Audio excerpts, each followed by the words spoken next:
This Restorative Justice Life is a production of Amplify RJ. Follow us on all social media platforms at Amplify RJ, sign up for our email list, and check out our website at amplifyrj.com to stay up to date on everything we have going on. Make sure you're subscribed to this feed on whatever platform you're listening on right now so you don't miss an episode. And finally, we'd love it if you left us a rating and review. It really helps us literally amplify this work. Thanks for listening. Enjoy the episode.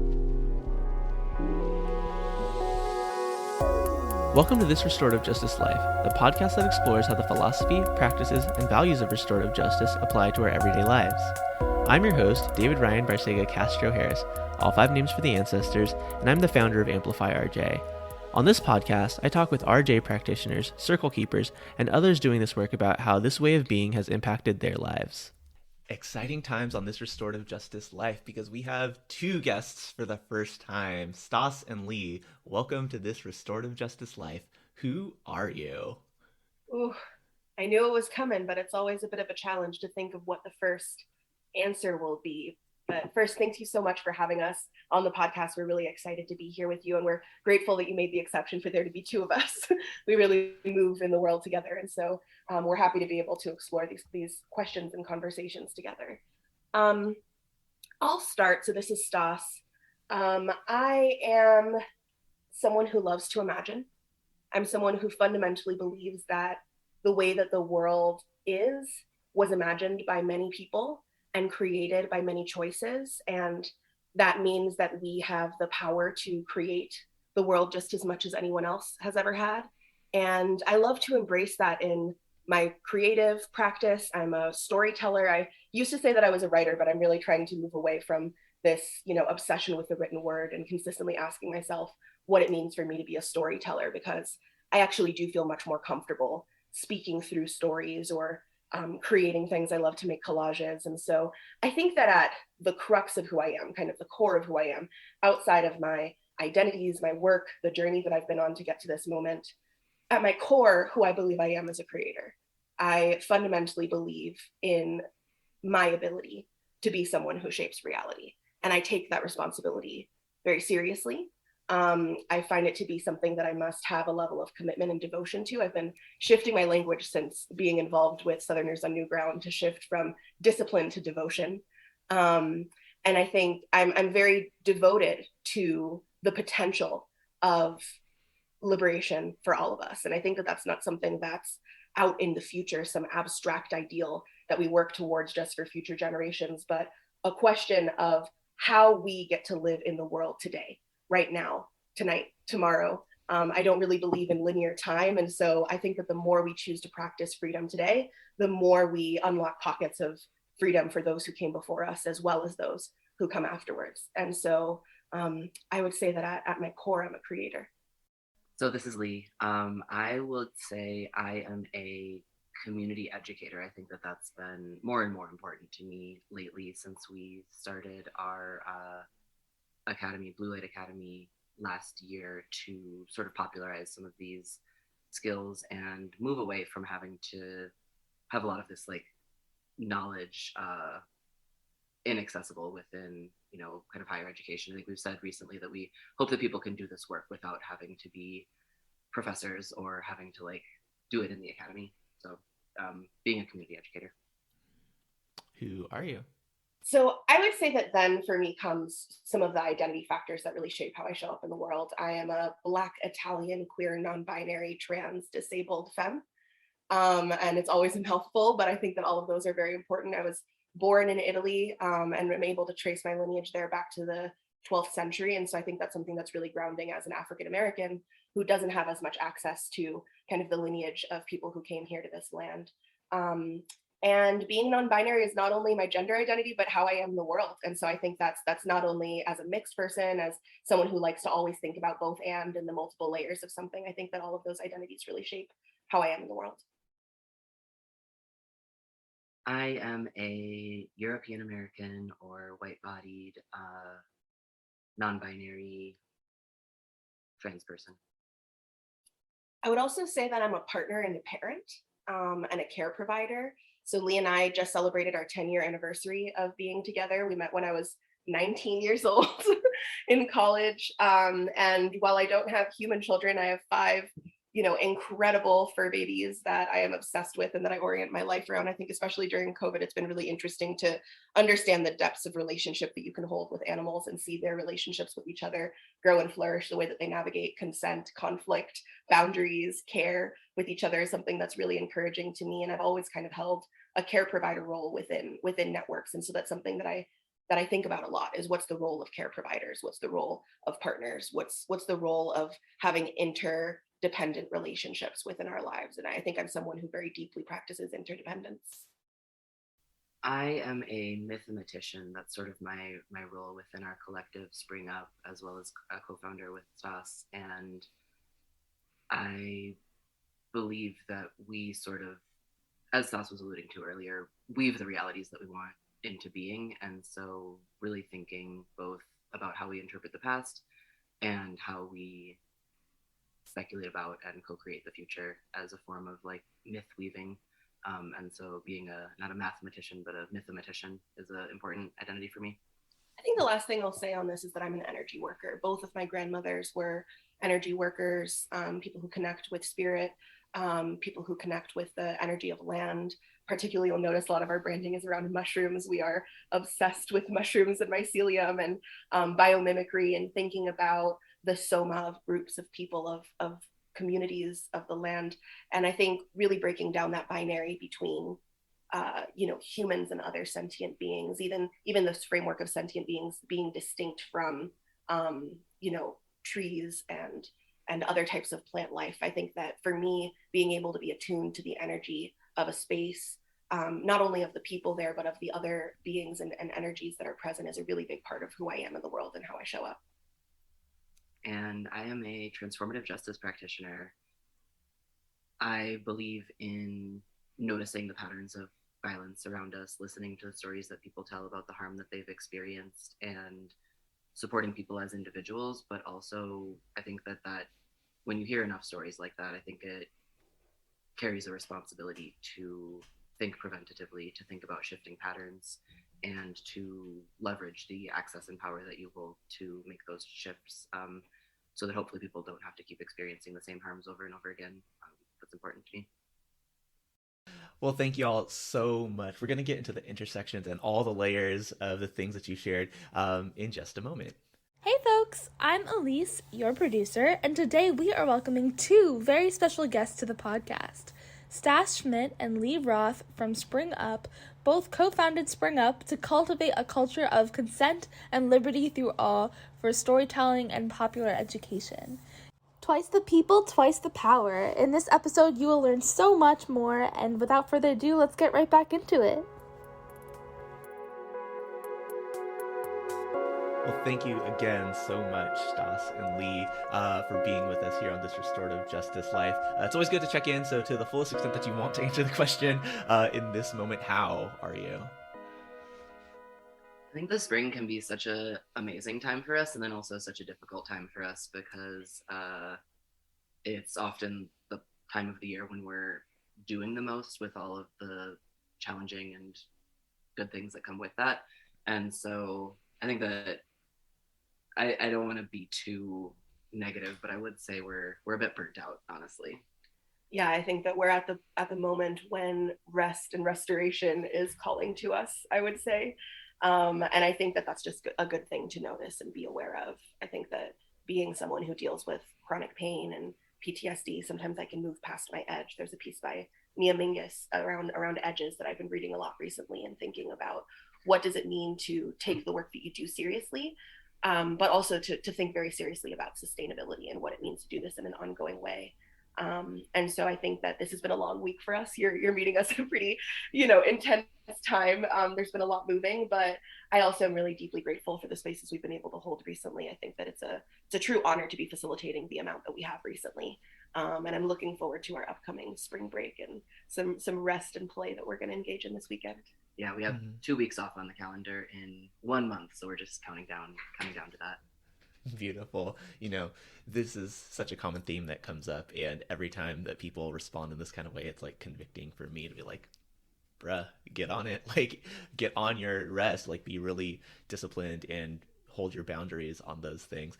Because I often cross those as well. And it's a constant struggle to be able to do that. Thank you all for sharing. Again, like, I've been so excited to have this conversation because we met 3 years ago at the NACRJ conference in Denver. And it was funny. I attended your session, breakout session was the first that I attended. And then we subsequently went to every single breakout session together, like without coordinating. I think until like the very last one, it was just like people who were like similarly interested, similarly minded. Like, there is so much synchronicity here, and I can't believe it's taken us this long to have this conversation on these airwaves. But one of the things that I was struck by with y'all is that restorative justice, transformative justice, healing, this creativity in your work with Spring Up has been your first and only like professional roles in the world. And often when I have people come on this podcast, the question is, you've been doing restorative justice work for a while now, probably before you even knew the words. How did this get started for you? That question exists, but oftentimes people are, farther along in their professions when they get introduced. But this has been what y'all have done, dedicated your lives to, for your full adult lives. So I'm really curious about how this journey got started for y'all collectively and individually. Well, next year it will be 10 years. So we're really thinking about since we founded Spring Up. Yeah, exactly. We're thinking about what that means for us as an organization. We've been talking about that a lot with each other and with other members of our collective. I think that one thing that something interesting to know about me that I'll correct is that restorative justice was not my first career, because I actually started working as an infant, because my mom was a model and actor. And so she started bringing me on set before I could speak. And that became a really, really big part of my life. As a very young person, I actually ended up joining the Screen Actors Guild when I was 3 years old, because of the first film that I was in. And I had a 13-year career as a model and actor, because when I got to high school, I wanted to focus on my studies.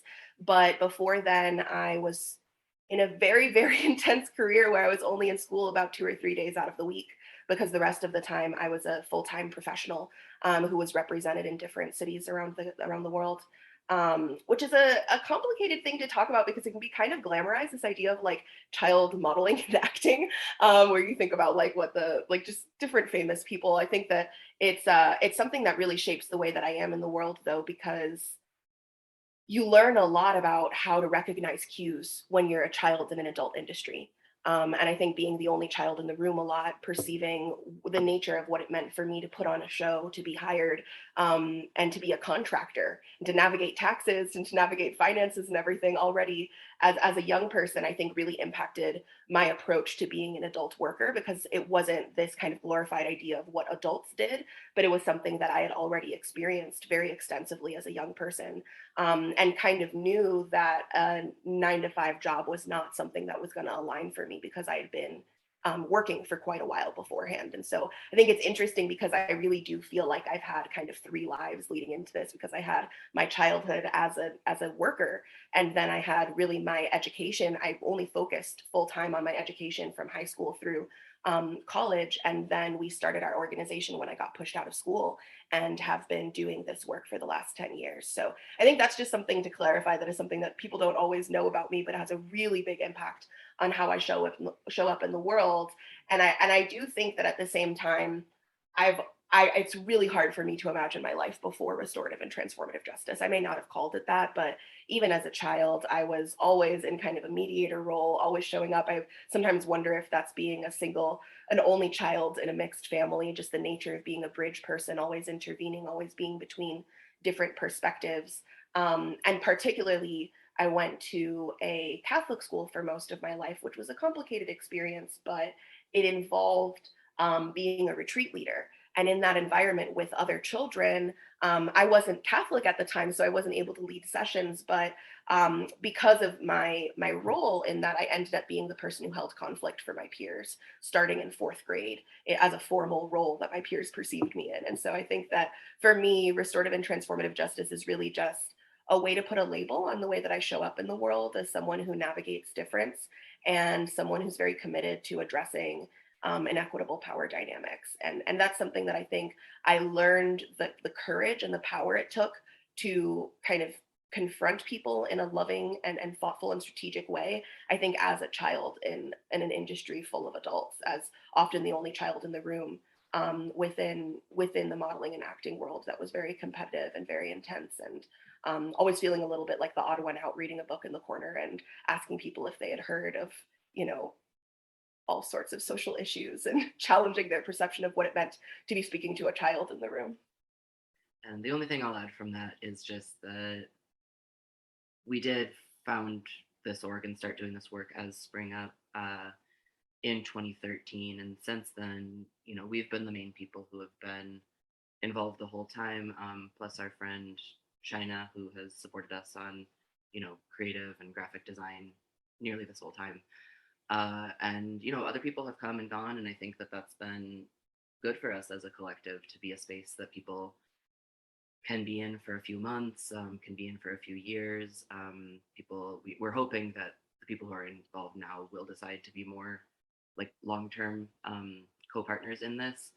But I think that we've really been a learning organization and a very youth-focused organization, in that this came pretty seamlessly out of our organizing as young people. I think that what we were doing before we founded, which was co-running a LGBTQ peer mentoring program in a very conservative college environment, was transformative justice too. And we were working on that, I would say, more than we should have been working on things that were outside of our studies maybe, but I would say we were almost working on that full time when we were in school, and then just, you know, pivoted into doing this. It's interesting because the walls of the collective are so porous, because people can come in and come out, be formally part of the collective, or just be learners in our network. And we like to think of people who are in the Spring Up ecosystem as just attuned to the Spring Up frequency, rather than necessarily being formally part of the team or off the team or in the community or out of the community. It's something that's very evolving. And so we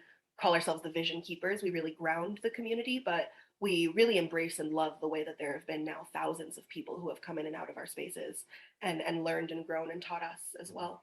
And I'll pass it back to you in a sec, but just to say one more thing is that we're a circle-based organization. And I think that's important when we're talking about restorative justice. We don't think of being higher in the organization. We think of kind of being deeper in the wormhole, closer to the center of the circle, and then that the people around us are in concentric circles. And we do hope that by the end of the year, a few other people will be joining us in the kind of center as co-member owners, as we are.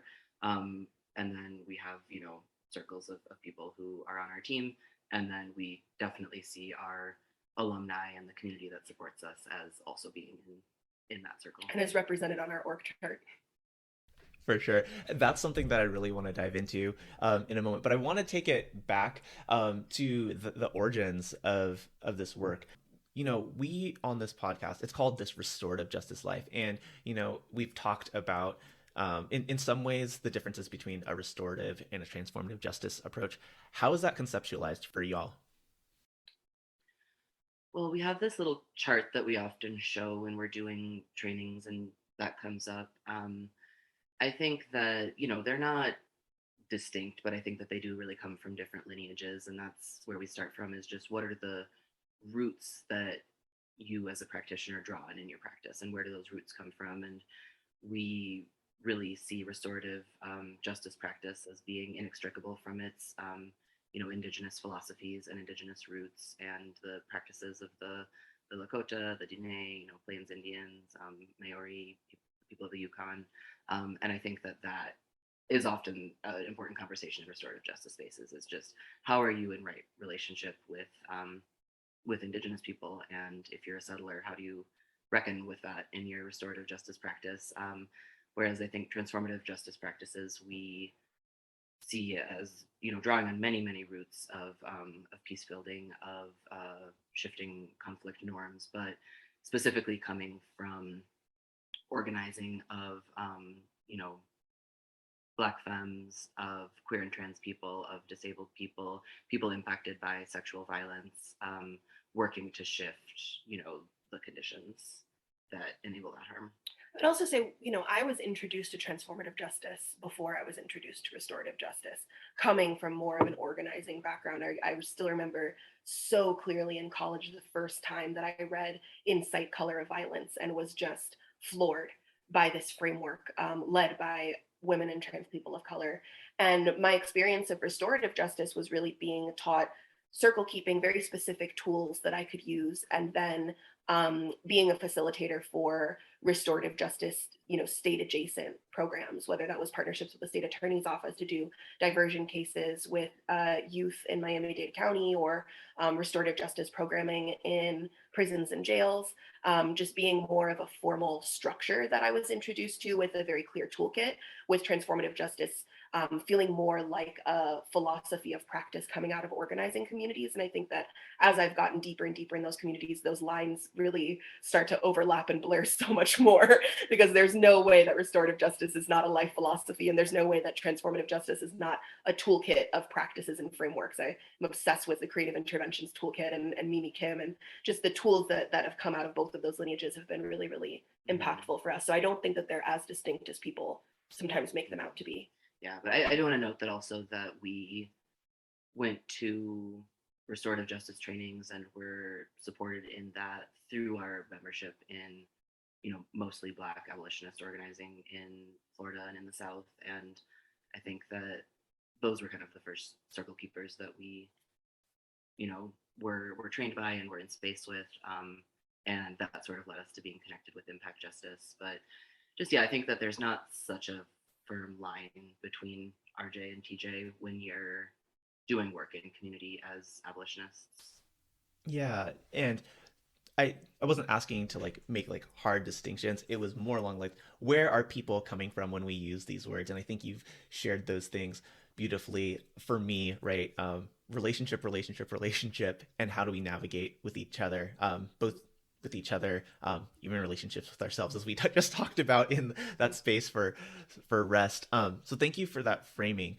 You all talked about the organizing that I don't know if we want to name the institution that started when y'all were in college. Like, I know that was born out of your lived experiences. How did restorative or transformative justice shape the way that you responded and organized and moved through all of that? Yeah, I mean, so we can name it. We went to Dartmouth College in New Hampshire, and we were the lead complainants on a federal complaint against the university. So I think that's relatively, public. It was kind of cool, though. A professor that had been a supporter of us at that time just came to one of our trainings last week, and so we were able to kind of reconnect. And yeah, I think that it was a difficult time, but there were definitely a lot of people there who were trying to move in a different way and were able to recognize, all the violences of the institution and how those have been just recurring again and again for decades. And I think it was really a culture of silence. I think it's interesting now, we work with so many universities just all around the country.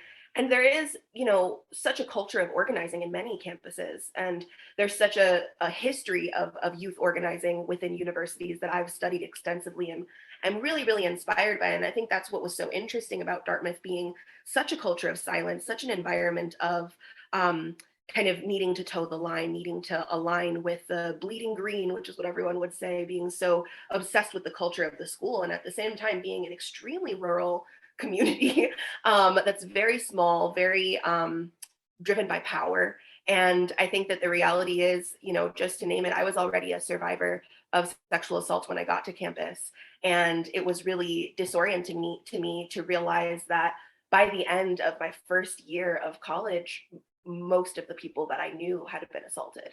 And I was assaulted the first Monday of classes when I got to campus. And so the prevalence of sexual violence on that campus at that time was just overwhelming. I remember at that time there was an article that came out that said that Dartmouth was the 7th most dangerous campus in the country. And it was shocking to people. And it was specifically because of the presence of sexual violence. There was also the reality that, New Hampshire, live free or die. You could have guns on campus because of hunting.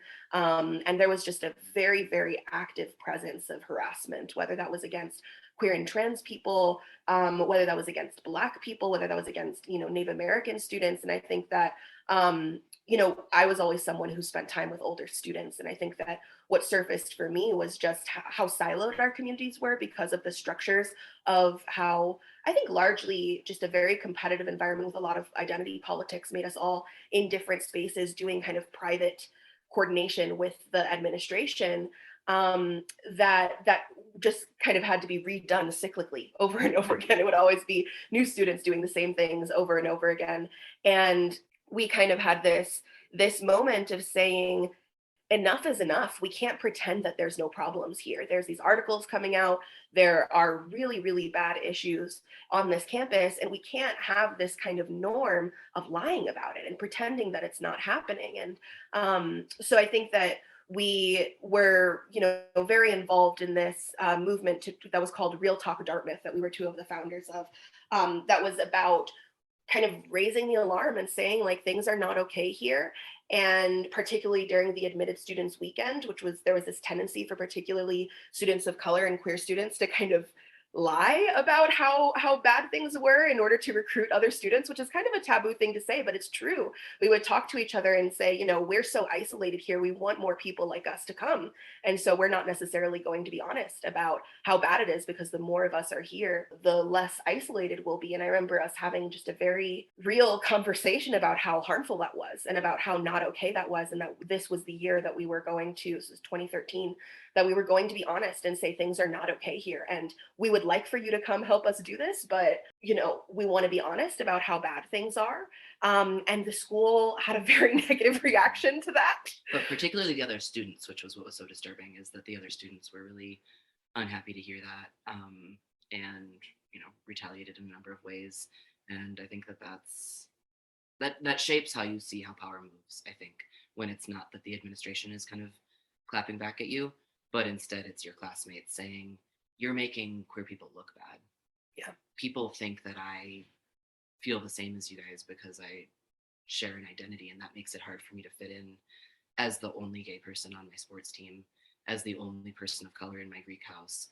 And I think that was just a really painful reality to sit with, I think we just felt that, we talk a lot about how justice is about radical truth telling. And I think that there was so much effort towards individual cases of harm. Oh, there was this, hate crime that happened. There was this assault that happened. And there were all these kind of private processes to address each of those cases. But it felt that there was very little discussion about the patterns of harm and about the kind of overall narrative of what was happening outside of any individual case, that this was something that people expected to experience, either assault or harassment or hazing during their time in the school. And that was just a marker of what it meant to go there. And I think for us, it was kind of pulling it out of, we want you to address this individual instance and be like, we need to address the root causes of the harm that's happening here. And we need to talk openly about how very bad it is. And I think that just to name it, I was a sophomore at the time, Lee was a senior. We were really stirring up a lot. The school had to cancel classes for a full day to have a conversation. We kind of forced them to. It was the first time since the 80s that they did that. And it really just increased the stakes of the whole situation. And we were receiving really, really horrible threats every day online from our peers at the school. And so we needed to, screenshot and document those. I was the one collecting all of them, and I ended up really having a mental break at that time. And I ended up being hospitalized for PTSD on campus during that time. My mom came up to visit and to support, and that's when we filed our federal complaint. We both took some time away from school, but because I was a sophomore, I actually ended up being pushed out of school at that point because I had loans. The school refused to release my transcript so that I could transfer to another campus, and they refused to let me back on campus until I paid off all of my loans. I was in a program that would fund me through my PhD at that point, which was the Mellon Mays Fellowship. I had wanted to be a professor my whole life since I was like 5 years old, and school had been my life. I was studying race and gender and just wanted to apply the principles that I was learning in my own real life. And so when I realized that the very real consequences of speaking up, it really crushed me because my identity was school.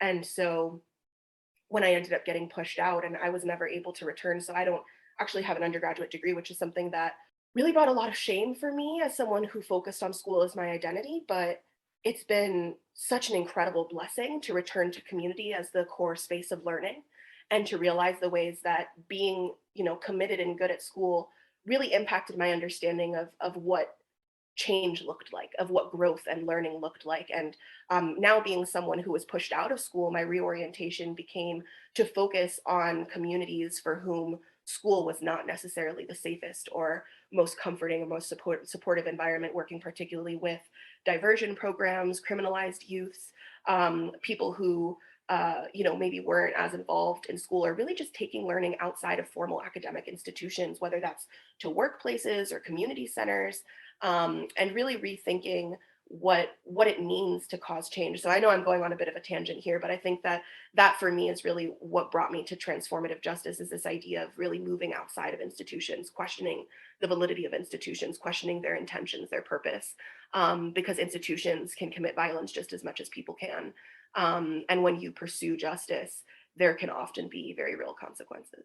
I'm going to follow that tangent and ask, when you're asked to come onto campuses now, I don't know the direct request, but I imagine some of those things, like how can we be more transformative in the way that we move with our students? Because that's why somebody would bring you into their space. How do you respond to an institution? I think what's interesting is that even now we mostly get requests from students. We mostly get requests from students who are leaders of formal organizations, like as large as student government, or students who run consent programs. And then we also get requests from informal collectives of students to just come help them work on their organizing campaigns. And I think that we have prioritized that at different points. I think we're revisiting now just kind of like what our relationship with campuses is. We would like to be doing more institutionalized trainings, I think, for RAs, for people who that would be like resident advisors, or the people who are sort of peer leaders. We really believe in working with peer mentorship. I think that's what we started in. That's how we believe that people learn and support each other. We'd like to be working with more sexual assault peer educator programs, mental health peer support. I think that also programs that people in privileged institutions do in partnership with jails and prisons. I think that's a really important site of learning, and where a lot of people who have been in privileged settings come face to face with the violence of incarceration. Yeah, and I think that, it brings back to in 2013 when we founded Spring Up, and I had been pushed out of school. We were connected with all these student organizers around the country who were in these major battles with their universities. And we just got on the road. We still have the same Prius that we had then 10 years ago. And we just packed up the car and started driving to these schools, not getting paid by the institution, but practicing mutual aid, where people would say, yeah, stay on my couch and I'll, get you lunch with my student, card, and really thinking about how we supported student organizers who were in, some of the most difficult positions, going up against what felt like, Goliaths in their institutions. And so we spent about 3 years on and off on the road working with student organizers around the country. And many of them would include students who were on break and who had gone through trauma on their campus, and trying to figure out, how does the trauma that I experienced mean something? How do I grow from what I experienced, and helping other students to understand what's possible?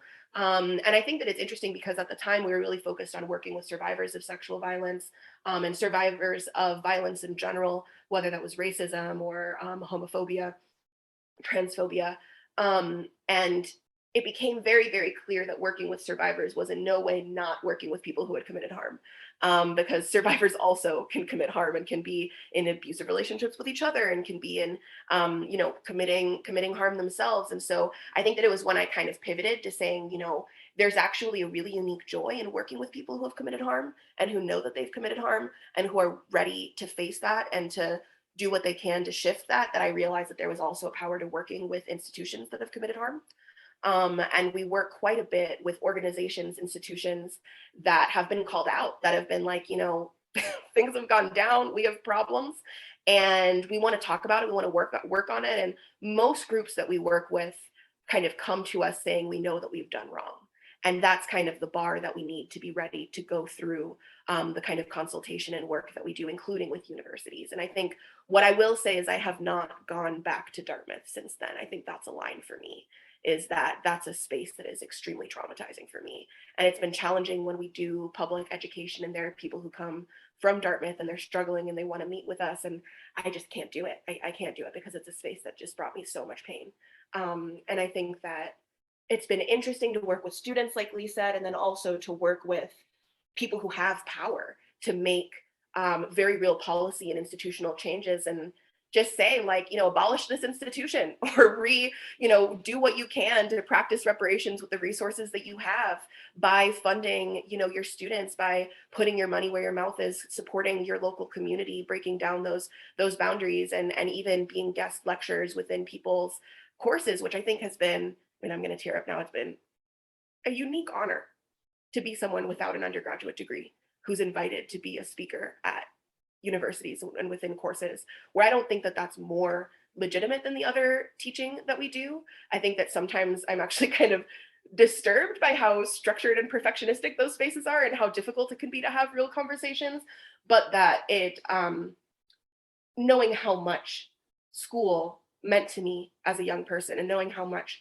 I felt I lost when I was pushed out, it has meant a lot to me to have people who are able to make it in that system invite me in, despite not having the credentials that are usually respected and appreciated by those institutions.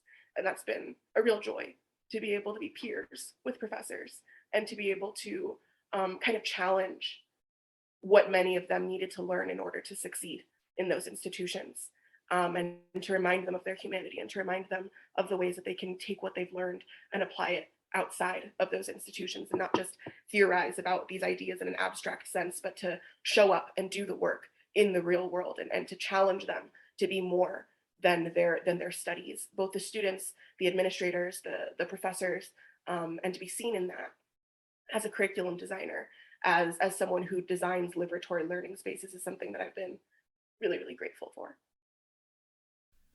Yeah, thank you so much for going there and sharing. And I think just want to affirm and re-legitimize, not that you need it coming from me, that, like, the knowledge that y'all have to share is valid without the academy, and those things are cool too. Right. Right. It does feel good to have those different like all these different avenues where you can make change, spread the message, and in some ways validating. I really do love, though, that when you talk about going to these universities, going to institutions, it's in response to people who know that they need the help, right? Mm-hmm. And so often it is not the people at the very top with the levers of power that are upholding misogynistic, patriarchal, white supremacist systems. It's people who are often most affected by those things, but still acknowledge the harm, the conflict that is happening within those communities. I want to plug a conversation that y'all had with Miriam Kaba almost 3 years ago now. If you go on YouTube, and maybe we'll link it in the show notes, it's called Transforming Harm, Experiments in Accountability. One of the things that y'all shared on there is your analysis of harm, conflict, disagreement, abuse. And, since you've named harm so often in just the last few moments, can you give a high level overview of what you mean by people who have caused harm and some of those other words that you shared? Yeah, well, it's interesting to be 3 years later, because we've got this metaphor that I think has really stuck with us that we always use in trainings now, that I think really resonates with people, because often we find that, well, we consider ourselves to be a community that is conflict forward. We believe that conflict can be healing, can be generative, and in fact is necessary in order to have effective strategies where you can be discerning around what you focus on, and in order to one of the quotes that we'll often say is that as people who are seeking collective liberation and justice, we are in conflict with the status quo. We are in conflict with history. And so in order to practice justice, in order to practice equity, we need to embrace conflict, because being conflict avoidant, being afraid of conflict, is something that can contribute to not having the necessary conversations around things that are necessary to have an effective strategy. So I think that because we embrace conflict so much and are so condemning of harm, it's really important to have strong language and terms around kind of the different components of what we're talking about here. And so the metaphor that we often use, because it's something that many people deal with, is if you are thinking about pizza. So I'll start there. So now we start with the term disagreement. And a disagreement is when people, just have different opinions on things, which is normal. We're a very diverse, world. And so it makes a lot of sense for people to like different things. And that may mean that you just like different pizza toppings, right? I like pepperoni with pineapples and olives. Luckily, the two of us love that together. Other people may want like a cauliflower, onion, veggie pizza, which sounds like the worst thing in the world to me. Everybody likes, maybe you don't like pizza. I don't know if anyone's a fan of Abbott Elementary here, but one of the people on the show does not like pizza and is kind of lying about liking pizza, and it's hilarious. But so it's a common issue that people have different opinions about pizza, and that's fine. You can kind of tease each other and laugh and say, oh man, that's a gross pizza, whatever. And if you're just, we're in different cities right now, we can disagree about pizza and it's not a big deal because we're all, living our own lives. Now, when that becomes a conflict is if we need to make a decision together about what pizza we're going to order. Right. And so we're no longer just disagreeing about which pizza is best and what kind of pizza we like. We have to make a decision about how we're going to navigate those differences in our collaboration. And so those stakes can be higher and higher within the conflict. For example, if we're ordering pizza and, we're ordering online and the place that we're ordering from will stop accepting orders in 10 minutes. That time urgency of needing to make a decision within 10 minutes can kind of increase the stakes of our conflict around pizza.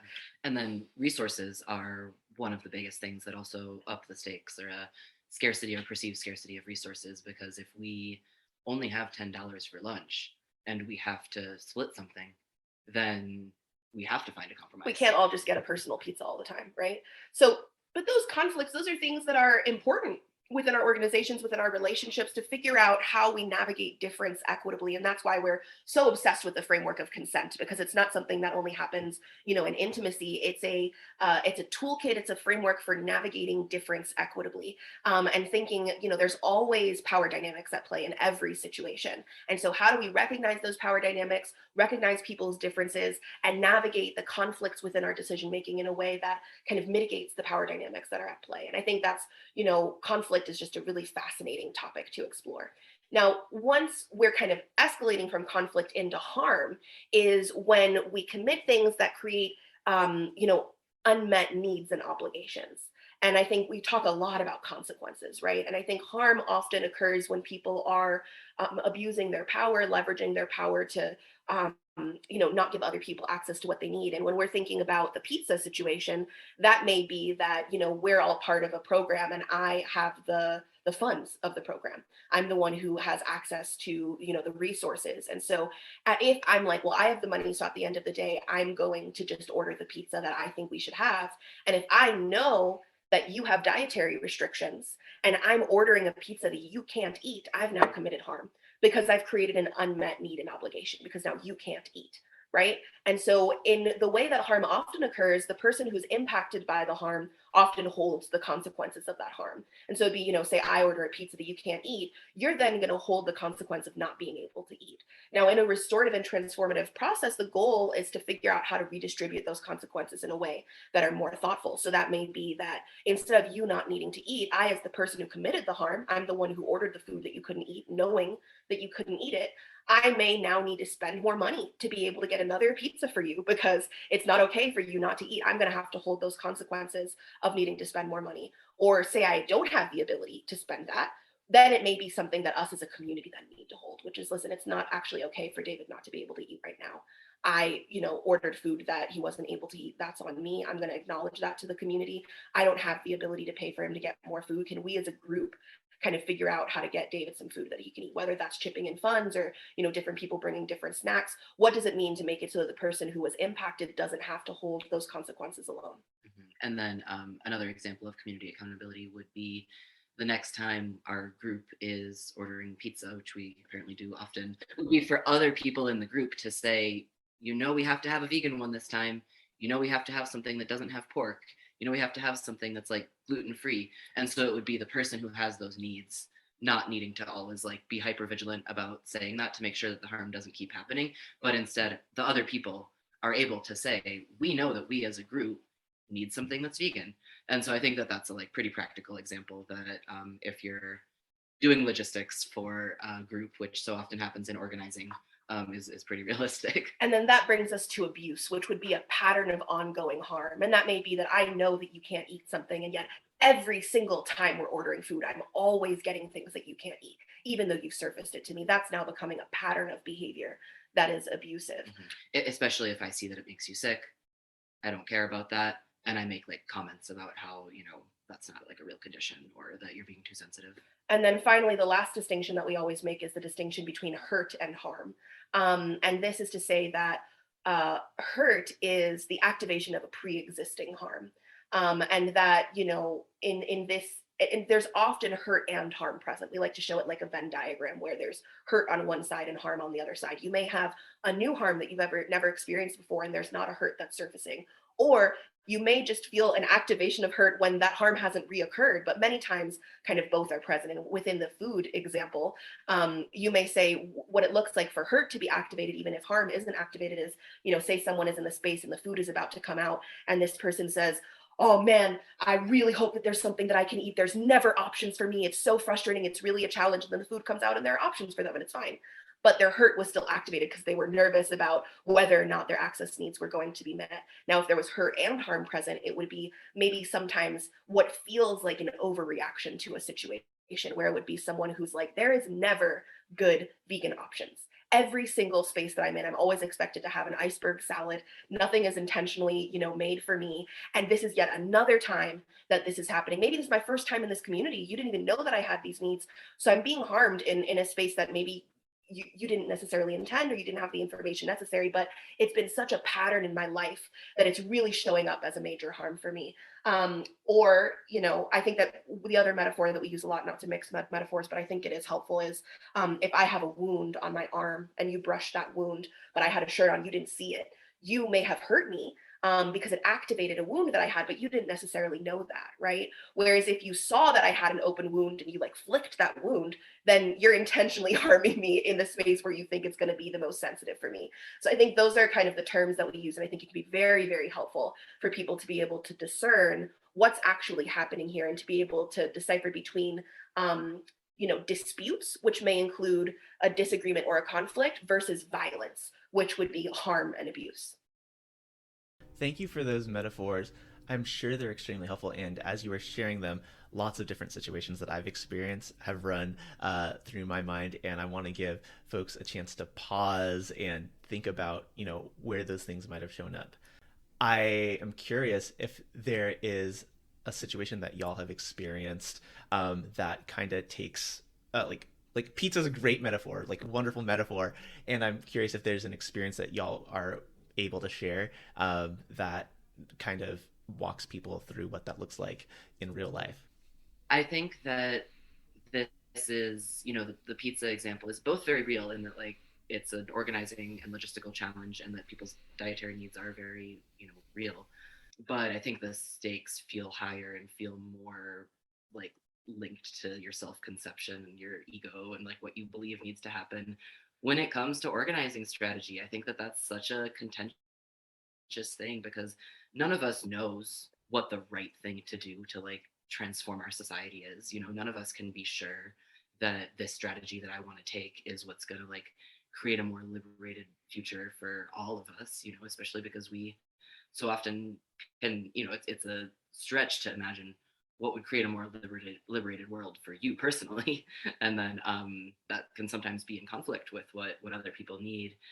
And I think that organizing in coalition is just, I would say, where this comes up all the time. Yeah. I'm thinking particularly of an example, which I would prefer to keep it kind of like anonymous in general. But I think that an example I'm thinking about is, so something to know about us at Spring Up is that we are a social enterprise. So we are technically a business that is fully funded by grassroots funding and selling products like our online classes, private consultation. And we're very, very committed to cultural organizing. We believe that culture work comes first.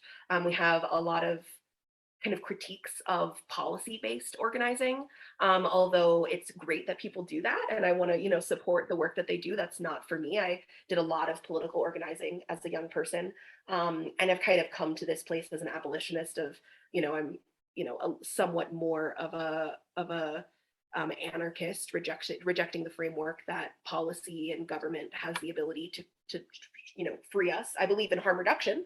And so I believe that shifting policy can certainly reduce harm in our communities, but we believe very, very seriously that conversations with people, culture shifting people's internal helping them to believe that freedom is possible through their imagination. I often think about Adrienne Maree Brown's quote that we're in a war of imagination, and that I think that in order for us to get towards freedom, we have to shift what people conceive to be as possible. And so the way that shows up as a tension is that, if we're not organizing together, we can all disagree about the best strategy for social change. You can say culture first, you can say, political organizing, you can say,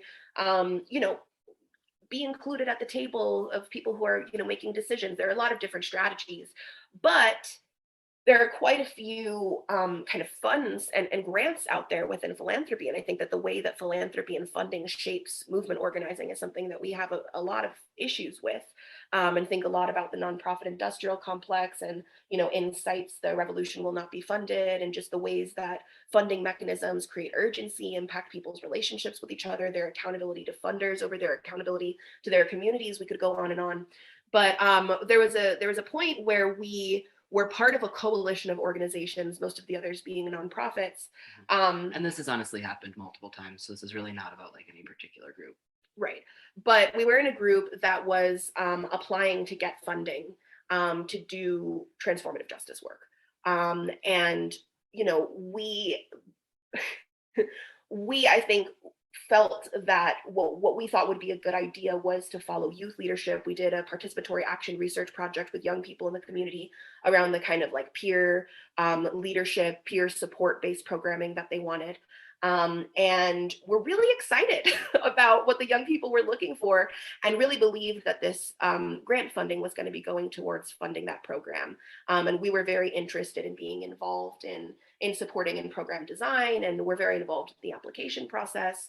And I think that we had kind of informal disagreements with different people around, oh, well, should we do a culture strategy? Should we do whatever? But it wasn't a big deal because we either, we could do multiple campaigns, or, we didn't actually have to collaborate on something.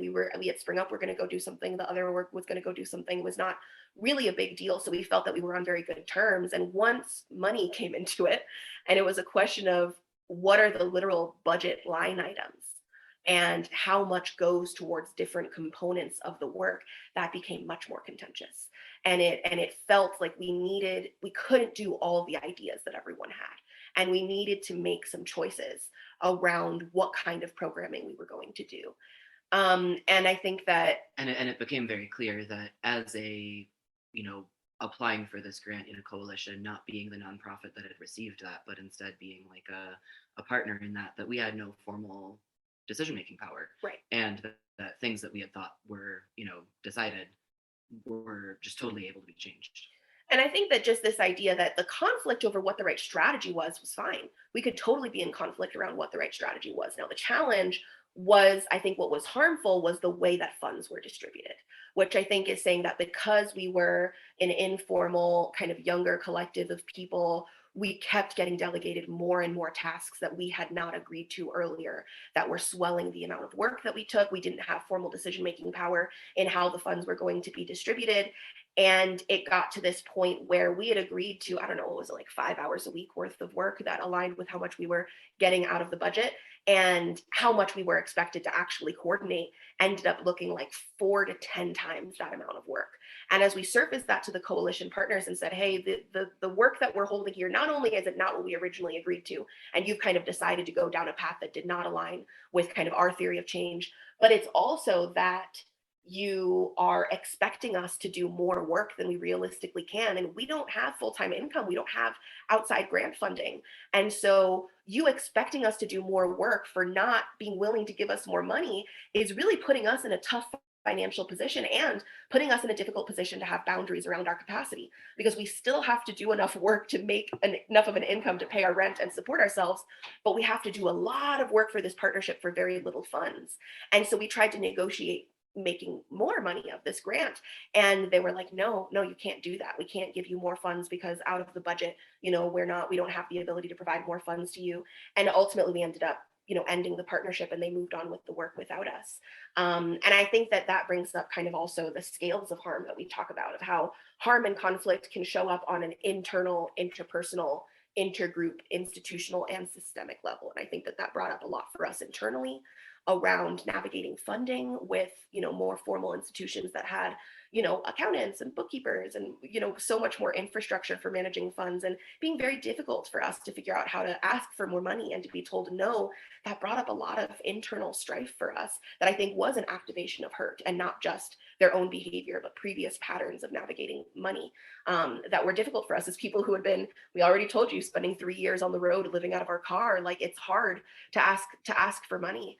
And then I think in an interpersonal level, we were, close friends with many of the people in these organizations. And it felt like it really impacted our friendships, the kind of navigation of funds that were showing up. And then on the intergroup level, it really felt like we were representing the young people, and that we weren't just representing our organization, but that there was this tension between the adults who made decisions and the young people who were asking for something different, and kind of ageism and the power dynamics that play there. And then on an institutional level, just like, how does the nonprofit system, the funding system, the distribution of funds shape our movements, shape our relationships, was something that we really struggled with. And so I think just that's an example of kind of how these things came into play, ultimately resulting in some ending and some pausing on interpersonal and organizational, friendships and partnerships.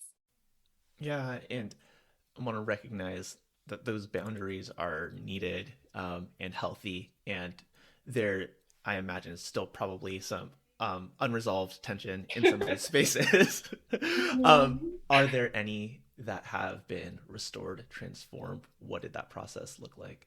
I mean, many. Oh yeah, I mean, I think that I honestly love being a consulting partner to organizations. I think that allows us to constantly renegotiate the partnership, to revisit it every 3 months, every year.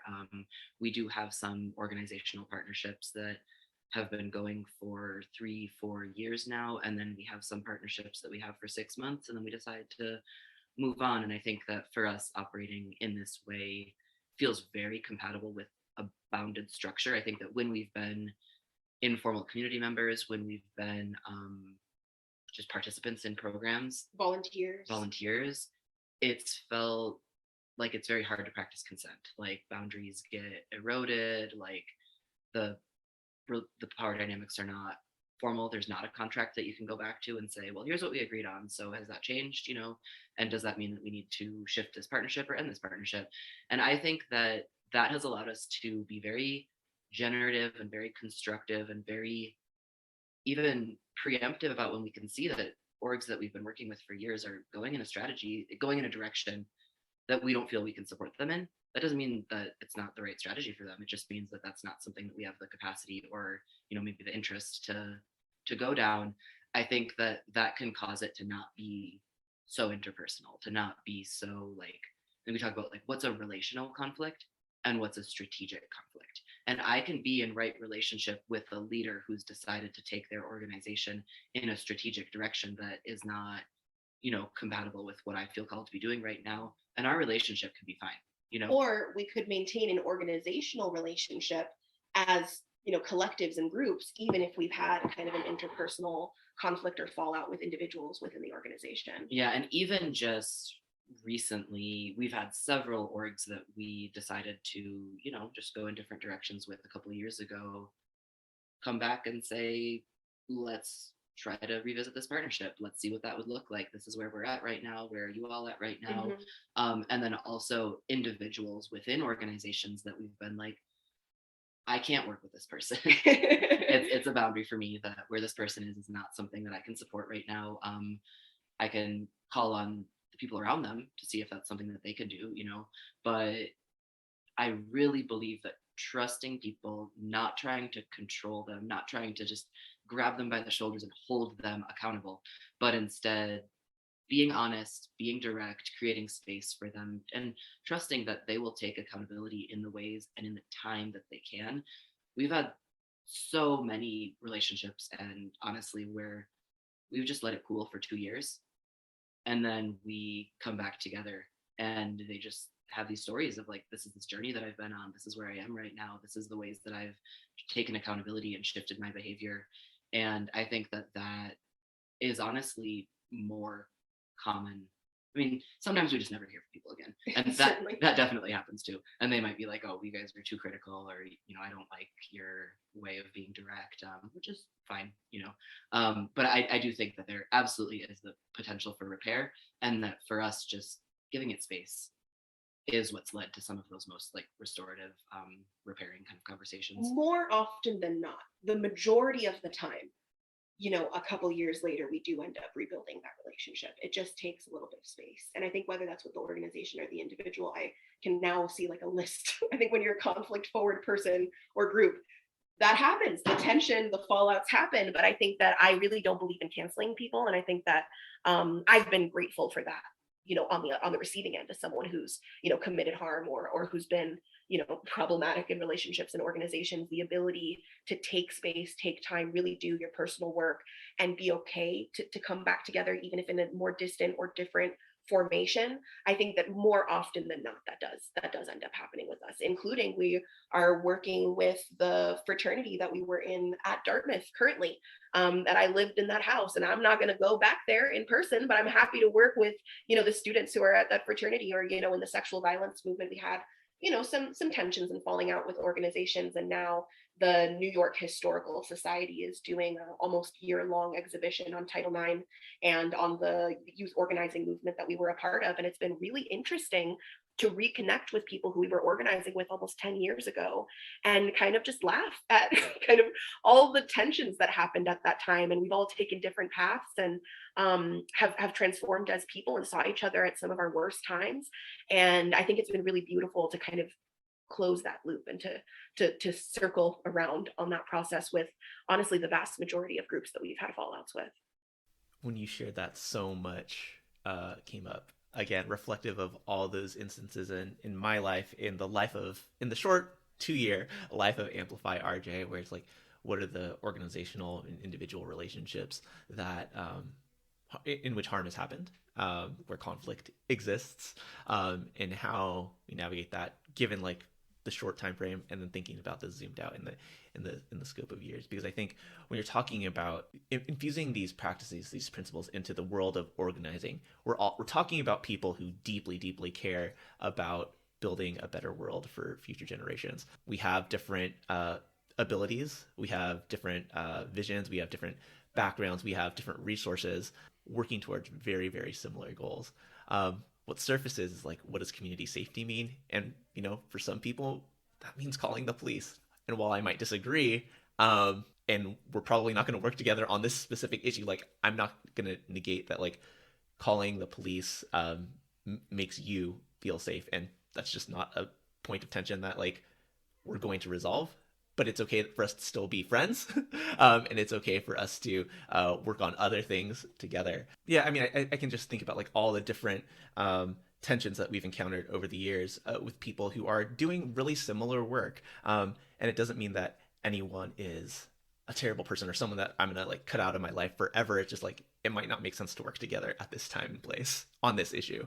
Absolutely. I think that's what's one of the most messed up things about all the pressures that academia, capitalism, state adjacency put on our relationships, is that you end up having the most bitter fallouts and resentments with the people who are most similar to you. And I think that that is very painful, honestly. And, you can always see like, what if I had taken a different path? What if I had, I think in my case, I like may have become I was planning to be a psychiatrist. And so when we think about community-based mental health response, I know that that would have really put me in a position of harm. And I was able to, through being in a privileged educational institution, see enough of what that would look like to be able to decide that I didn't want to continue down that path.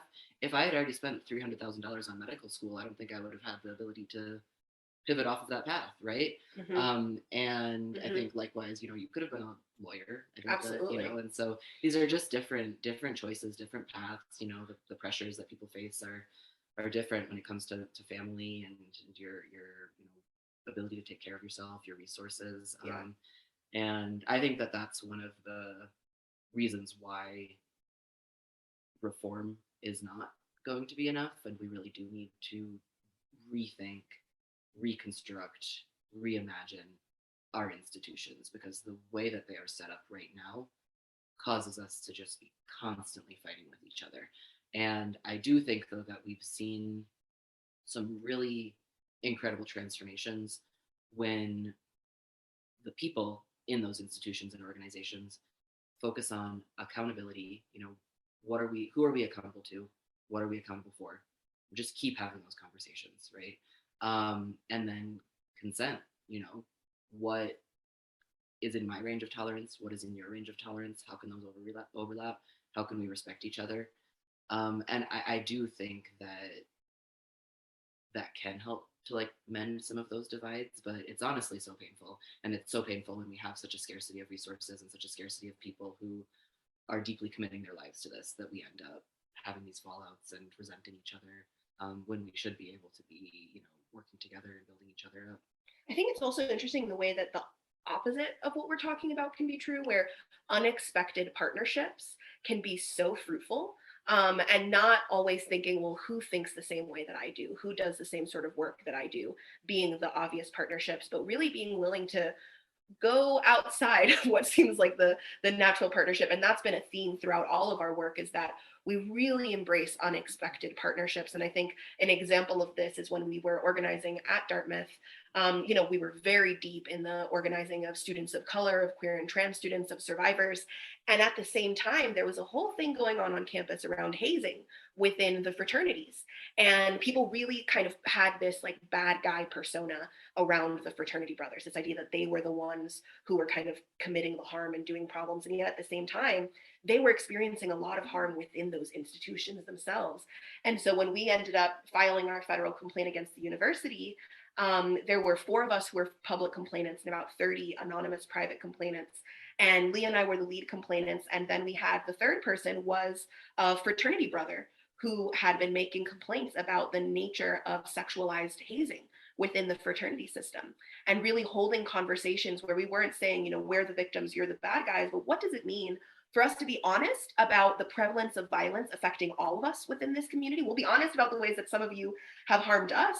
And I think that it was a really interesting strategy, because it caused people to look at us differently, to feel that we were finding common ground with folks that they perceived us to be, against. And I think that that's a tricky line to draw, because I really do not like when I hear people saying like, oh, let's do a restorative justice circle with young people and the police, and then they'll humanize each other. And I'm like, I don't think that the power dynamics are such that you're understanding kind of the impact that can have. I don't think that it's a lack of understanding and humanity there. I think that sometimes humanity and understanding is a certain level, and you can still perpetuate violence despite your understanding. So I think there's more going on there. But at the same time, I think it's interesting because, this may be a taboo thing to say, but it's been interesting for me to realize how many people around me, particularly coming from whether it's a low income background or a background where school wasn't a good fit for them, ended up being funneled into the military and police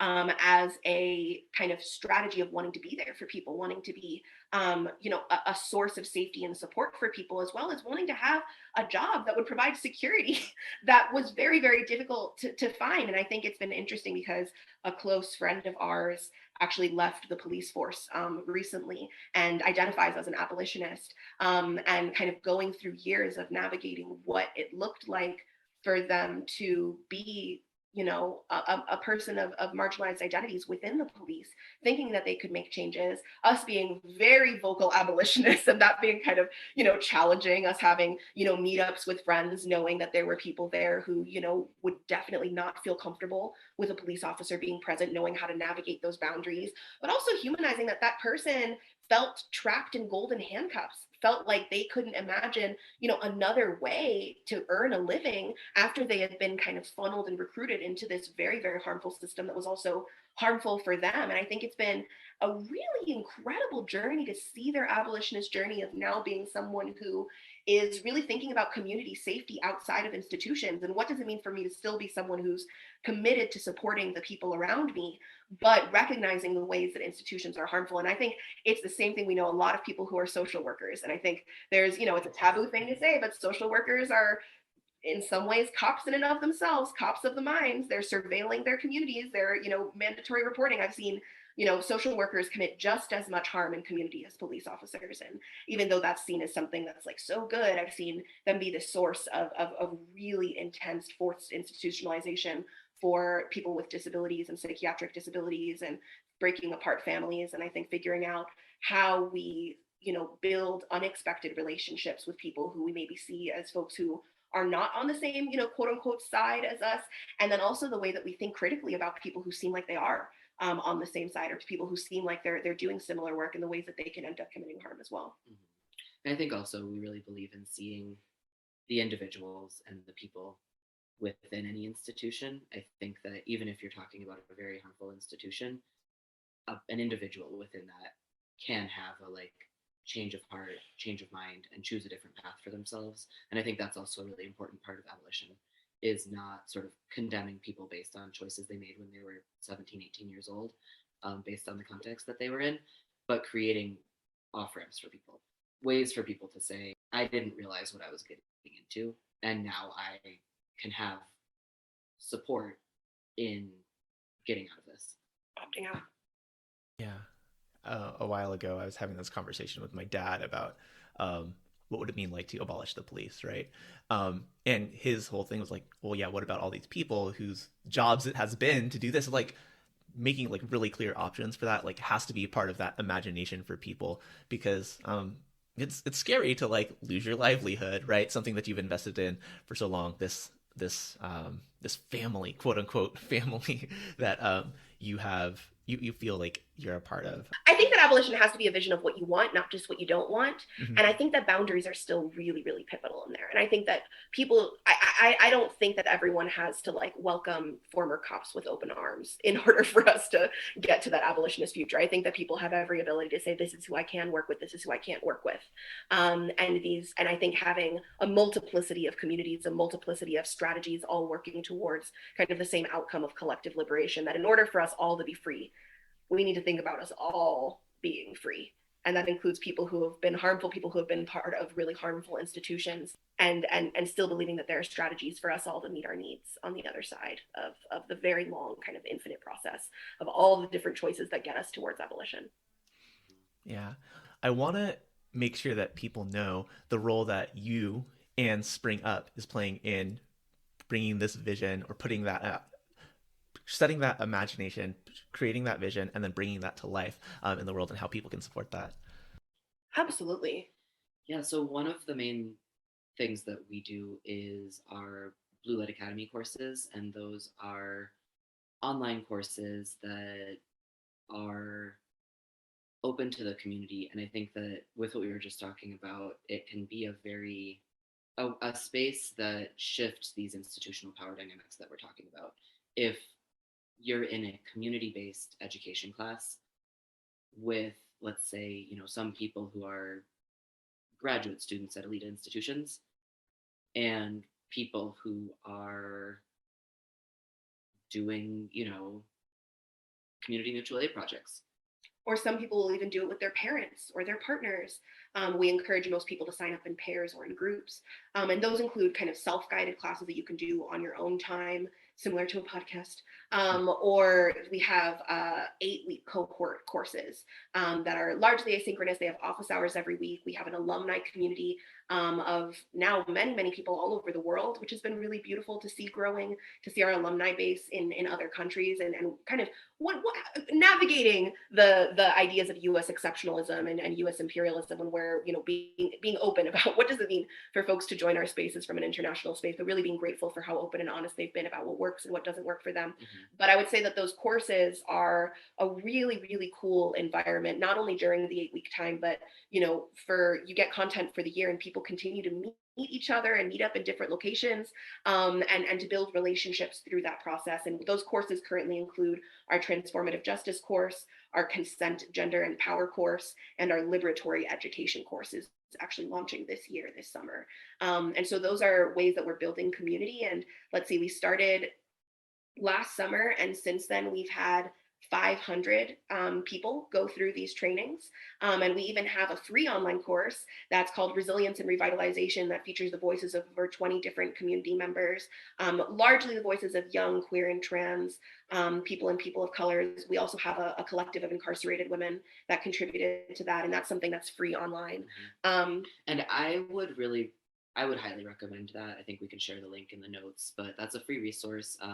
It was sponsored by the Life Comes From It Giving Circle, and it is meant to be a community-generated, art-based vision of the abolitionist future that we need. And so if you're a teacher, if you're a parent, if you're someone who is wanting kind of intro resources to start having these conversations about abolition, about mental health, about sexual violence response, I think that that's really what we created that resource to be. And so I hope that people will use it.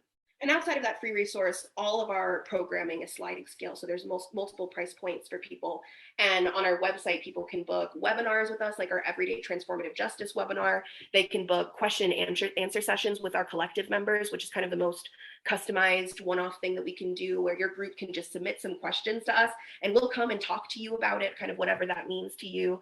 We also have our zines, which is what many people know us for. We have a number of print workbooks that people can order in packs of 5 on our website, because we believe that people learn in community. And so we hope for them to distribute them to the people around them so that folks have shared language and frameworks to draw on in their practice with each other. We also offer consultation and trainings for organizations and communities. And like we said, different institutions, particularly if you know that your community has called you out on being harmful, that's who we're looking to work with. That's who we want. If you're like, listen, we've been talking about racism, we've been talking about harm, we know that we practice some, white dominant patterns, we know that we avoid conflict and it contributes to harm in our community, we know that we have a hard time knowing how to be inclusive of trans people, that's who we want to work with, because we're really, really committed to bringing this understanding into practice, to translating from an intention or an ideal or a goal of who you hope to be, and figuring out how to translate that to your behavior is really, our sweet spot of what we love to be able to do. And then I will say that people, have and do reach out to us saying, like, can you facilitate my transformative justice process? I think that we do not do that for people that we are not currently in relationship with. However, in our Patreon community, we're like, you go out, you facilitate that, you become the transformative justice practitioner. We'll give you the tools. And we really believe in that, like, widespread democratization of that. And so our Patreon, there are a lot of people who are, whether you're trying to make change in your organization or going through an accountability process yourself in any role. Or in your family. We have a lot of that. Yeah, you can join our Patreon. And if you are subscribed at $5 a month, you can get quarterly coaching with people who can just coach you as a peer in building your own transformative justice practice, or kind of making shifts in your own organization. But that's really how we believe this work needs to be done, is that if you're looking for someone outside to come in and like hold that for you, outside people can hold a training, you can bring your group to a training space, but people do need to take ownership of, realizing these shifts in their own communities. And that's really important to us. And in our organizational partnerships, it's really important to keep in mind that organizations cannot do transformative justice. Transformative justice cannot be done by organizations, because transformative justice is inherently oppositional to institutions being the actors within the practice. And so what organizations and institutions can do is they can learn about, transformative philosophies, transformative practices. We talk a lot about participatory action research and feedback and evaluation mechanisms to recognize who you're accountable to, what you're accountable for, and kind of follow the leadership of what people in your community say that they need, to recognize patterns of harm in your organization and try to address the root causes through the design of how you're structured. And we do that often within starting many of our ongoing partnerships with audits that are driven by a participatory action research ethic. And so we'll identify leaders from within their own group to co-hold the research process with us, to co-identify the goals of the process.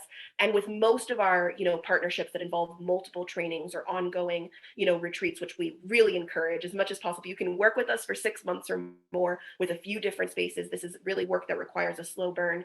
And we'll usually ask them to identify peer leaders within their group. And those peer leaders will do prep sessions with us where we will get to know them a little bit better. We'll talk about the right structures for them to learn the specific outcomes. We'll ask what kinds of conflicts are going on in your group and how can we anticipate those going into the space with everyone else. And then it's been really interesting. We just closed out a 3-year partnership with a group where we've been working with kind of different iterations of peer leaders over the 3 years.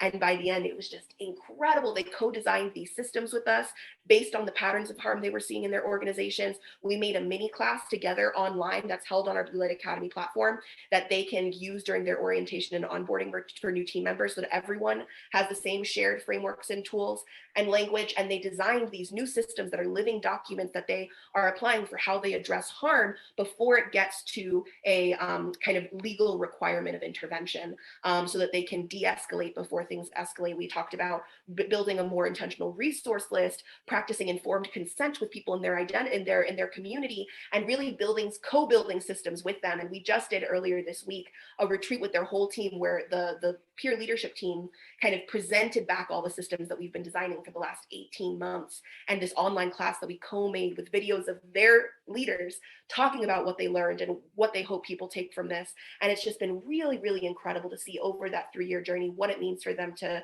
really adapt and digest this information and iterate it to the point where they can really effectively lead this work without us present. And I think the last thing I'll say on this is this brings up, why are we called Spring Up? And people don't really know this story. People often associate Spring Up with the spring, which we do, love the season of spring, absolutely. But it's actually for us about a spring of water, is what we're referring to. And so we think that every community is extremely resource rich. And we like to think about the idea of aquifers. Now, aquifers are bodies of water that are beneath the surface that are extremely resource rich and supportive, but there is not always a way to connect with that aquifer.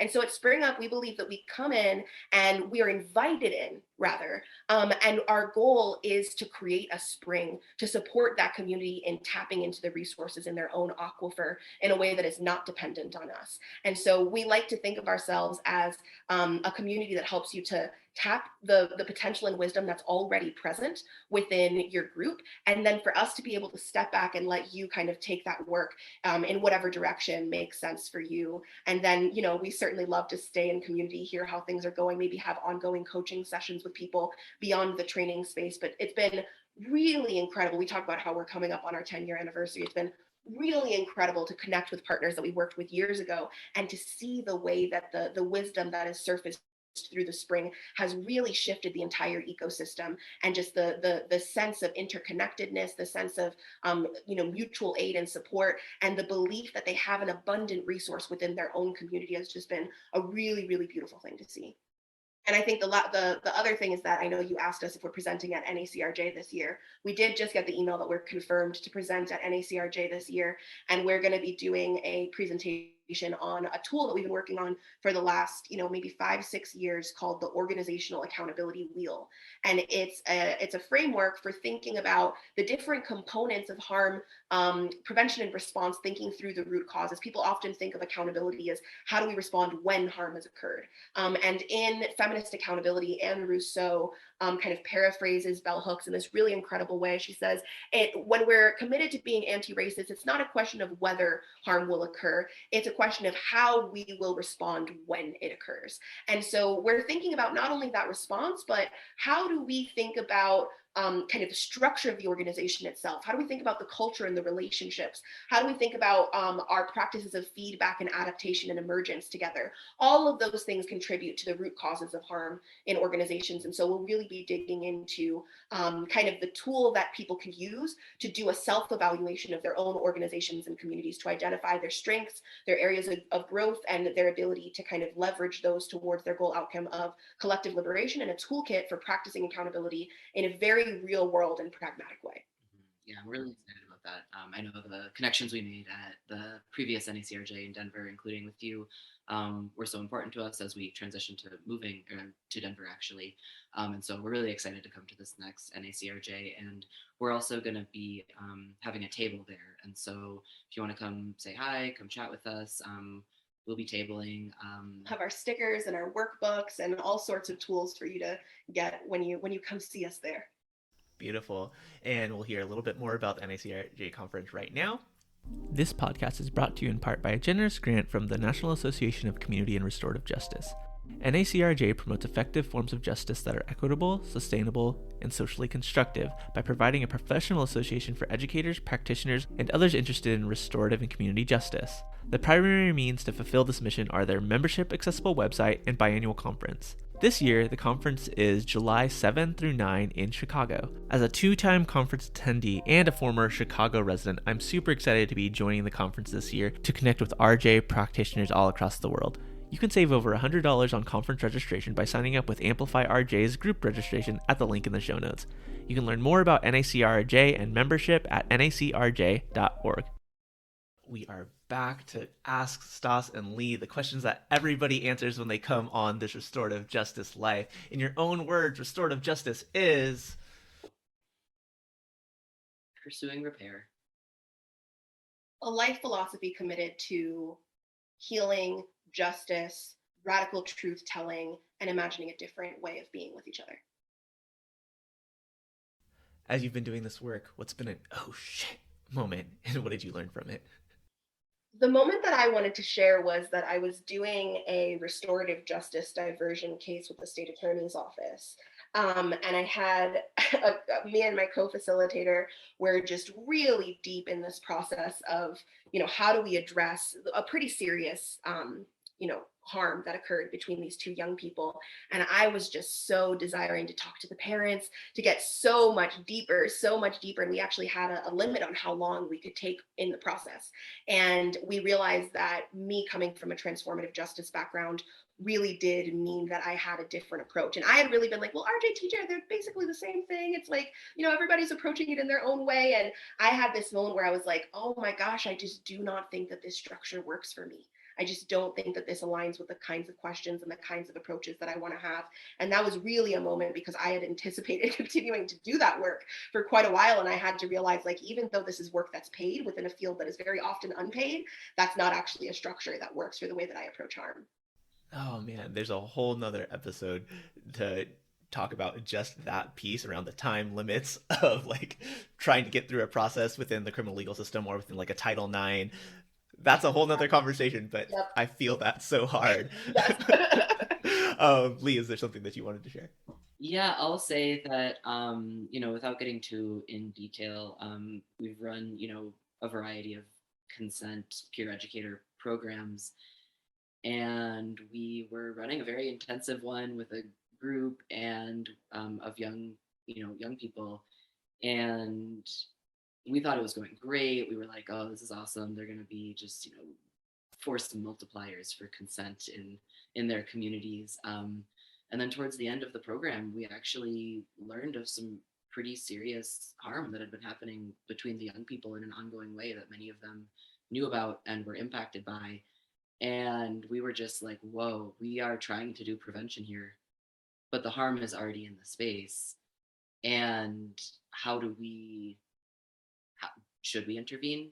Do we say what we know? Should we hold a circle around this? Like, now we're both trying to set up structures for prevention, and we're realizing that the harm is already happening in our space. And so I think that was really a big moment of like, yeah, just the people in the room are always impacted by the issue that you're talking about. So, especially as practitioners, consultants, trainers coming into a space, like people are asking you to come in and start from here, right? Just like we were talking with Edward Valandra a couple weeks ago, and it's like, hey, restorative justice starting from this point, right? Not thinking about all the things that have happened, within the context of that organization, or, land theft and genocide, forced assimilation. That those are such important things to continue to think about. Thank you for those moments. We asked this question to everybody. Collectively, y'all get 4 people in a circle, living or dead. Who are they? And what question do you ask the circle? This is such a tough question, and I think it's just a marker of where I am right now. I think that my answer would be very different at different points in time. And I'll just say I'm very willing to go to this dinner party. So yeah, I was reflecting on this question before, and I was like, I think it's actually a space that I've been in before. So it's with 4 people that I've been in conversation with at the same time before, but I would ask them a different question now than when I was in space with them before. So I would say it's Mimi Kim, Mia Mingus, Leah Lakshmi, Piepsna Samarasina, and Mariam Kaba. And I think when I first met them, I was so in awe, so like, oh my gosh, it's you, what's happening? That I don't think that I asked the question that I would want to ask now, which is I would want to ask about sustainability. I would want to ask about how they've been able to continue doing this work. And I would want to ask about the access needs of the facilitator. I think that often we talk a lot about the access needs of people in our community, the participants in spaces that we're facilitating. And often it feels like there's an expectation that the facilitator or the holder of the space just like meets those needs for other people. And I have been struggling a lot with my own access needs and feeling that it's very difficult for me as the holder of the space to not always be okay. As the tone setter of the space, as the person who's, it's so hard to coordinate with all these different people. It's like, well, if they all can make this work, I can't be the one who's stopping it from working. And it's really impacted my sense of burnout in a way that I've been struggling with recently, and particularly the expectation of women and femmes of color to be infinitely available with their care, and kind of the quickness to say that those people are, bitches if they're not showing up. And I think particularly of an essay from Care Work that Lea wrote, I don't remember the name right now. It's basically about femme of color leaders being, called out and being expected to be superhuman. And it's something that I return to really frequently. And I think there's another essay from that same book called a fair trade, a radical, what is it? It's a radical proposal for a fair trade care economy. We share that in many of our courses. And it's thinking about consent, thinking about what it means to have boundaries, to be able to say no, to have a sense of gratitude for the emotional and care labor that's often expected of particularly femmes and queer and trans folks and disabled people. And I think that as much as I'm in community with people who are committed to these same values, I see those patterns creeping up so much in a way that it's very difficult for me to really sit with the impact that it's had on my health, on my well-being, and my sense of resentment of the people around me who always expect me to do more. And I would just want to be in community with other people who I know have dealt with that and ask, how has that looked for you? What do you wish you knew earlier on in your journey about what to say no to, when to call people out for having unreasonable expectations of you? Because people are so quick to turn on leaders that share identities with me because of the expectation of us to be their mammy and to show up for them and do whatever it is that they want, because that's the only way that we're invested in care. Just this expectation of infinite amounts of emotional labor from me have been really, really difficult for me to know how to navigate as a leader. Yeah, and I think that's something that Stas has been saying a decent amount recently that resonates is leadership is a position of service, but it's not a position of sacrifice. And sacrifice is not what's being offered when you step into taking on the responsibility of leadership. A young person with many shared identities with me said this thing, and I really snapped at them. They were like, you're just so committed to this. You're always able to give more of yourself. You have such a sense of vision. I don't think I have the degree of commitment that you have to be able to do this. And I was like, I don't offer so much of myself. It is taken. It is expected of me in order for us to continue doing this work. And I don't want you to have to feel the way that I do in order to be a leader in this field. And it's hard for me to imagine that, especially when I think about many of these folks are able to sustain themselves because of their adjacency to the academy and because of their funding from universities. And as someone who's outside of those systems, it feels like the demands of capitalism are all encompassing, and it's very difficult to know how to sustain a living without kind of buddying up and being dependent on institutions that we critique. And I don't totally know how to do that effectively yet, which is, if you're listening to this, please support our work by buying our resources and paying the supporter rate if you can, because it really does make a difference for us to have a sense of abundance and spaciousness and this kind of hustle to always figure out where your next check is coming from as a collective that now supports 16 people.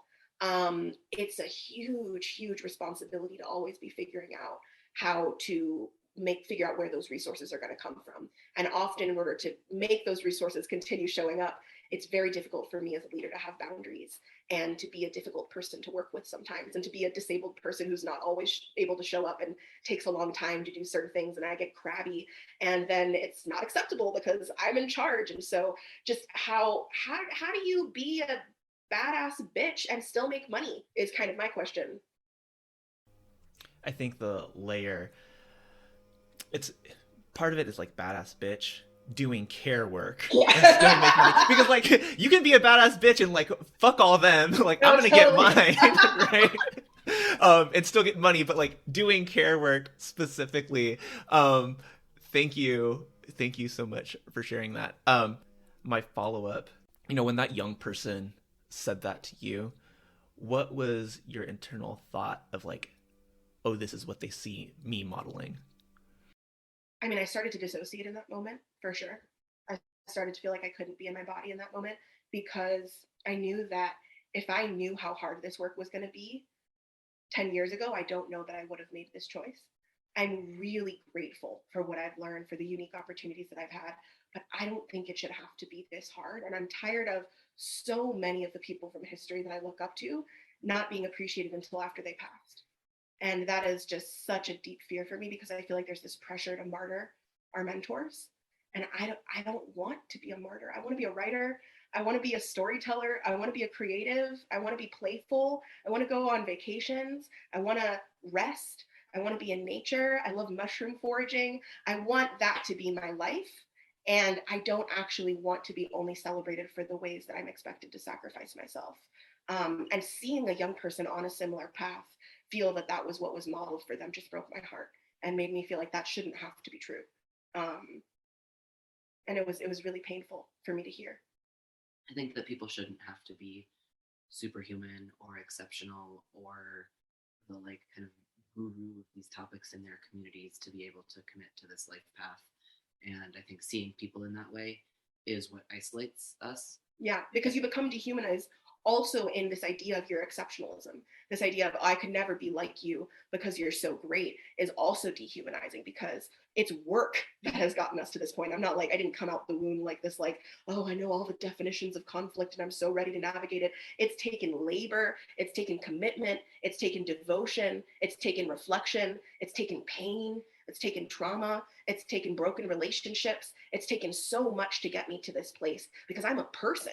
And other people could also make these choices. It's just a very difficult choice to continue to make. It's not one choice, oh, I'm going to be a transformative justice practitioner. It is 10 choices a day, every single day, recommitting to this path.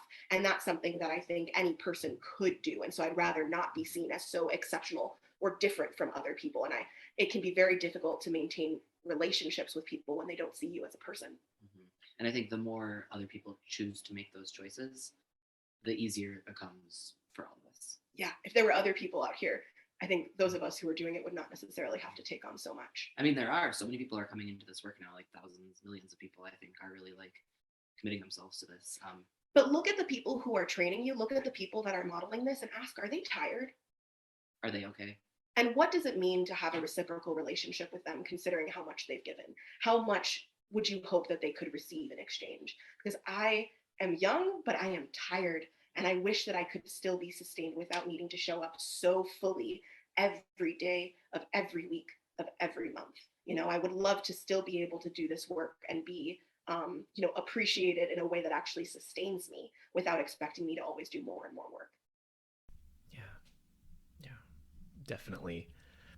The next question is, what's one mantra or affirmation you want everyone listening to this to know? Yeah, I wouldn't say it's a mantra necessarily, but what I find myself saying a lot these days is, where are we in the process?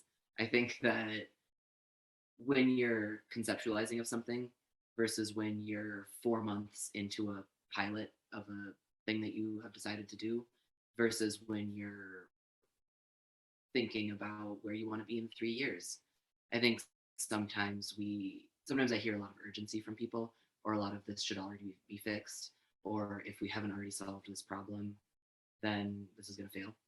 And I think that we are 18 months into a very intense process of decentralization and collectivization for our collective. And it's taken a lot. It's felt urgent at times. It's felt very demanding of resources in every direction. It's felt like we're sort of the soil that's being drawn on in externalizing that, which is something that we very, very much want to happen and need to happen so that we're not the primary people doing this work in 10 years. But I think that that's why I've been saying this all the time of just like, but where are we in this process? And especially, I know people's initial reaction when they hear transformative justice processes can take 6 months to 2 years is or longer is, I mean, obviously we don't have time for that. But that's just how long it takes, 6 months to 2 years is just, I think, how long it realistically takes, in a non super hierarchical way. We're not controlling outcomes, controlling people. Right. For people to realize change and to move in new ways. And so, yeah, we're 18 months into what will hopefully be a 2-year kind of collectivization process in which we will no longer be the only 2 member owners of this, and in which we will have a more stable network of facilitators and more consistent, and not just come in for a couple months and then leave. Right, but that's also a 2-year training process. That's a 3-year training process in some ways, and so just being patient and just like asking yourself, like, where am I in this process, and do I expect myself to be either earlier or farther along, has been important for me to ground in. Absolutely. And for me, every night I ask myself the same 2 questions, which is, how free was I today? And how free were the people around me? And I think what's been really interesting for me around that is to see kind of the internal tension between achieving things and being free. And I think really trying to find that sweet spot where I was free, I did what I wanted to do. The people around me were free to mess up, be human, be creative, do things that I didn't anticipate. And we're also getting the things done that we need to get done. Whereas sometimes I end a day and I'm like, wow, I really checked off my checklist, but I felt bound to this thing that was out of my control, that I couldn't really be a creative human in this moment because I was so focused on what I needed to accomplish. And I think that's been, as someone who's socialized in a very, perfectionistic, achievement-oriented, competitive way, to kind of take out, not like, what am I proud of myself for today, or what did I achieve today, but how free was I today, has really caused me to have a different orientation to finding little pockets of freedom, finding little moments of spontaneity that I didn't expect, and appreciating when the people around me act in ways that I didn't anticipate, because it's a marker of our collective freedom. Last 2 questions. Who's one person that I should have on the podcast? And you got to help me make the connect. We were thinking about this, and we were thinking of someone that we also met at NACRJ that we've worked with quite a bit in the last 3 years since then, which is Dara Bayer, who is just an incredible practitioner based in Boston, who is involved in Unity Circles, which is a youth transformative justice training program, and also is involved in the Brown University Transformative Justice Peer Practitioner Program. And I just think that Dara has so much wisdom to share. I think that would be a really good person for you to speak with. And is also a restorative justice practitioner. Mm-hmm. Looking forward to that introductory email or DM.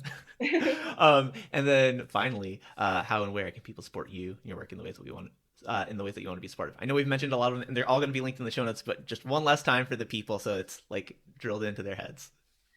I would say check out bluelight.academy. That's where you can see our courses, including some self-guided courses. And when this goes up, registration for our summer courses should still be open. So head over there. We'd love to see you in our transformative justice course or our consent gender power course. And then check out our website, timetospringup.org. It has all of our beautiful graphics and lots of different ways for you to stay involved, including a form for you to collaborate with us if you would like.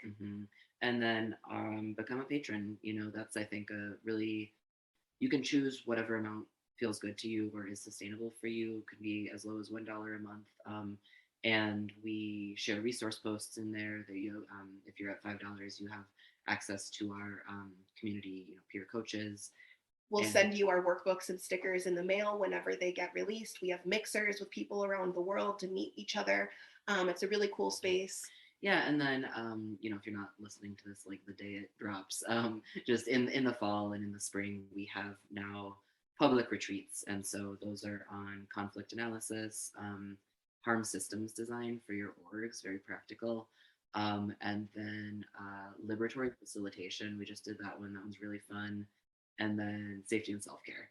And so we would love to see folks from the RJ community in those, and those have been really fun spaces. It's a lower commitment than maybe taking an 8-week course where you can just come by yourself. Just one day. You can bring a colleague, bring a friend, and just spend, one day in virtual space. And then finally, follow us at Time to Spring Up. We're particularly active on Instagram. We have a little bit of a Twitter and a little bit of a Facebook, but they're mostly reposts from Instagram. But check us out on Instagram, and we have lots of beautiful graphics, resources, different events for the public that we do are always going to be posted there. That's kind of the easiest way to get updated. And if you go to our website, you can also sign up for our newsletter that we send updates every month about upcoming opportunities, things that we're up to, cool things that we think you might enjoy. And it's just a good way to be a part of the community. Beautiful. Y'all heard them. Thank you so much, Stas and Lea, for sharing so deeply with our community.